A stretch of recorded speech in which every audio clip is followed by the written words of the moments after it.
جب تک عمل نہیں ہوگا قرآن پڑھنے کا فائدہ ہی کوئی نہیں ہے۔ عثمان رضی اللہ تعالیٰ عنہ فرمایا کرتے تھے کہ ہم قرآن پڑھتے بھی تھے، سمجھتے بھی تھے، عمل بھی کرتے تھے۔ ہم 10 آیات کو لے لیتے اور 10 آیات کی جب تک سمجھ نہ آ جاتی، جب تک ان پہ عمل نہ کر لیتے، ہم 11ویں آیت کو پکڑتے ہی نہیں تھے۔ اس قدر ان کا لگن شوق ہوتا تھا قرآن پہ عمل کرنے کا۔ اور یہی تو وجہ ہے صحابہ کرام کی زندگیوں کو قرآن نے بدلا ہے، اس طرح بدلا ہے کہ کائنات میں ان کی مثال بن گئی۔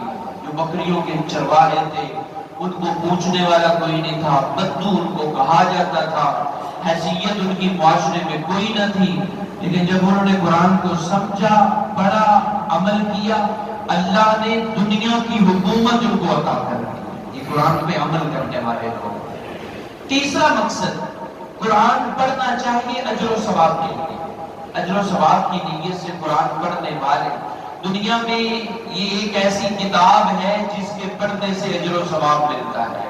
باقی لاکھوں کروڑوں ڈگریاں لے لیں، کتابیں پڑھ لیں، اجر و ثواب والی بات نہیں ہے۔ قرآن پڑھنے کا ثواب ہے، قرآن پڑھنے کا اجر ہے، اور اس قدر اجر ہے، نبی کریم صلی اللہ علیہ وسلم کا فرمان ہے ایک حرف پڑھنے پہ اللہ 10 نیکیاں عطا کر دیتے ہیں۔ تو قرآن اجر و ثواب کے لیے پڑھنا چاہیے، لیکن ہم نے قرآن کو مردوں تک رکھا ہوا ہے۔ بندے نے زندگی میں قرآن پڑھا کوئی نہیں، جب وہ مر گیا تو قرآن اکٹھے کرنے شروع کر دیے، اتنے دو، اتنے دو، اتنا دو۔ کیا کرنے جی؟ یہ قرآن اس کو بخشوانے ہیں۔ قرآن مردوں کے لیے نہیں ہے، قرآن زندوں کے لیے ہے۔ اور قیامت کے دن جو عزتوں کے تاج پہنائے جائیں گے وہ قرآن کی تلاوت کی وجہ سے۔ قیامت کے دن جو درجات کی بلندی ہوگی وہ قرآن کی تلاوت کی وجہ سے۔ قیامت کے دن جو سونے کا تاج پہنایا جائے گا، جس کی روشنی سورج کی روشنی سے بھی زیادہ ہوگی، یہ قرآن کی تلاوت کی وجہ سے ہوگا۔ تو تیسرا مقصد اجر و ثواب کے لیے۔ چوتھا مقصد قرآن کی تلاوت کا ہونا چاہیے اللہ سے ہم کلام ہونے کے لیے۔ اللہ سے اگر کوئی بات کرنا چاہتا ہے نا تو اس کا طریقہ یہ ہے کہ وہ قرآن کھول لے اور اللہ سے مناجات کرنے لگے، اللہ سے ہم کلام ہونے لگ جائیں۔ یہی تو وجہ ہے انبیاء کرام، نبی علیہ الصلوۃ والسلام، صحابہ کرام، سلف صالحین، وہ جب قرآن کی تلاوت کرتے تھے نا ایک ایک آیت پہ ساری رات ہی گزر جاتی تھی۔ کیوں؟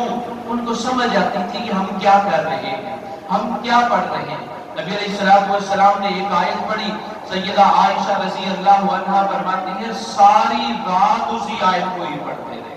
ان تعذبهم فإنهم عبادك وَإِن تَغْفِرْ لَهُمْ فَإِنَّكَ أَنْتَ الْعَزِيزُ الْحَكِيمُ۔ اللہ اگر تو ان کو عذاب دے تو تیرے ہی بندے ہیں، معاف کر دے تو تجھے پوچھنے والا کوئی نہیں ہے۔ اور خود سیدہ عائشہ رضی اللہ عنہا نے تلاوت کی، قرآن کی اس آیت میں پہنچی فَمَنَّ اللَّهُ عَلَيْنَا وَوَقَانَا عَذَابَ السَّمُومِ۔ یہ آیت پڑھ رہی ہیں اور بار بار پڑھتی ہیں، روتی ہیں، آیت پڑھتی ہیں، روتی ہیں، اللہ تیرا بڑا احسان ہوگا اگر تو ہمیں قیامت کے دن جہنم کی آگ سے بچا لے۔ تو وہ لوگ سمجھ کے پڑھا کرتے تھے، اللہ سے باتیں کرتے تھے، ہم کلام ہوتے تھے۔ پانچواں مقصد قرآن کی تلاوت کا ہونا چاہیے شفا کے لیے۔ قرآن پڑھیں، شفا کے لیے پڑھیں۔ اللہ نے اس قرآن کو شفا بنایا ہے، روحانی شفا بھی ہے، جسمانی شفا بھی ہے۔ وَنُنَزِّلُ مِنَ الْقُرْآنِ مَا هُوَ شِفَاءٌ وَرَحْمَةٌ لِّلْمُؤْمِنِينَ۔ یہ دن اللہ فرماتے ہیں قَدْ جَاءَتْكُمْ مَوْعِظَةٌ مِّن رَّبِّكُمْ وَشِفَاءٌ لِّمَا فِي الصُّدُورِ۔ اللہ نے اس قرآن کو شفا کے لیے بنایا ہے۔ جب یہ 5 مقاصد ہوں گے قرآن کی تلاوت کے، پھر پڑھنے میں لذت بھی آئے گی، پڑھنے کا اجر و ثواب بھی ہوگا اور پڑھنے کے فائدے بھی حاصل ہوں گے۔ اللہ تعالیٰ ہمیں ان مقاصد کو سمجھ کے قرآن پڑھنے کی توفیق عطا فرمائے۔ وما علینا الا